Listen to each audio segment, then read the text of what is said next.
Let us understand the flow of execution of decision constructs, which makes use of switch and case keywords. The code template shown here consists of two case blocks and one default block. Let us see how the execution goes through them.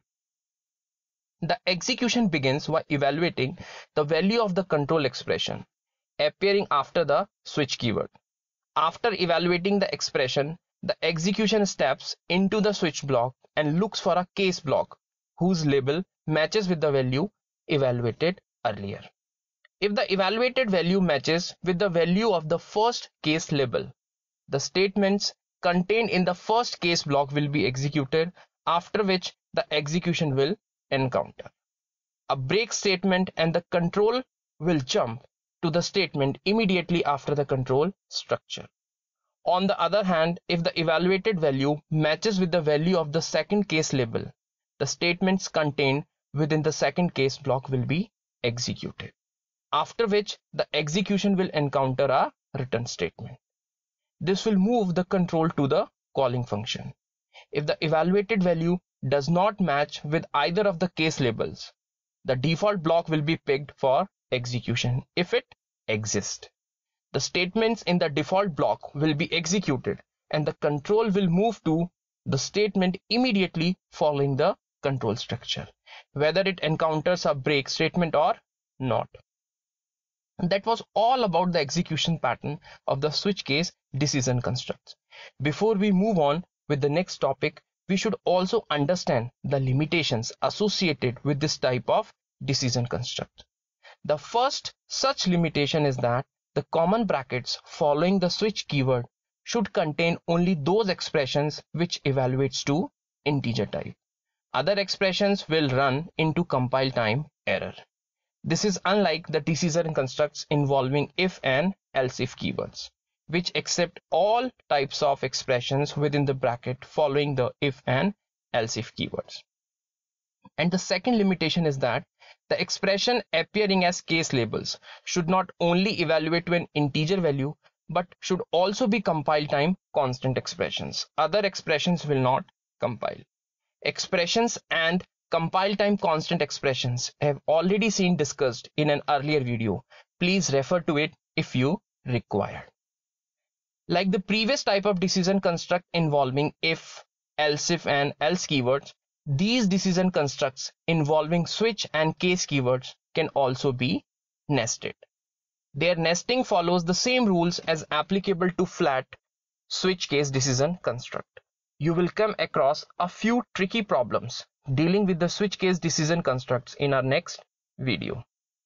There is an interesting case associated with switch case decision constructs.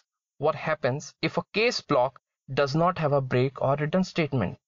If the execution does not encounter a break or return statement after it has stepped into a case block, it will keep on executing the body of all the subsequent case blocks, including the default case block, till it encounters a break or return statement. This is known as falling through the case blocks. It is to be noted that falling through happens only after the execution has stepped into any of the case blocks. If the execution does not step into any of the case blocks, it takes the usual route as discussed before. In this template example, the evaluated value of control expression matches with the value of the case label of the first case block, and the execution will step into the first case block. Since none of the case blocks has a break or return statement, the execution will go through the statement of all the subsequent case blocks, including the default block. We have discussed the general structure, syntax, and flow of execution of control struct involving switch and case keywords. In order to consolidate what we have learned so far, we will go through a short example. Consider this code sample. We will try to figure out the flow of execution based upon various types of input entered by the user. If the user enters 1 and 1, the first case block will be skipped.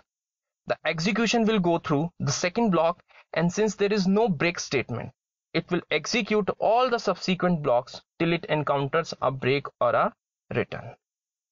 Case for block contains a break statement. After executing the case 4 block, the control will jump to the immediately after the switch block. On the other hand, if the user enters 0 and 1, the first case block will not be skipped.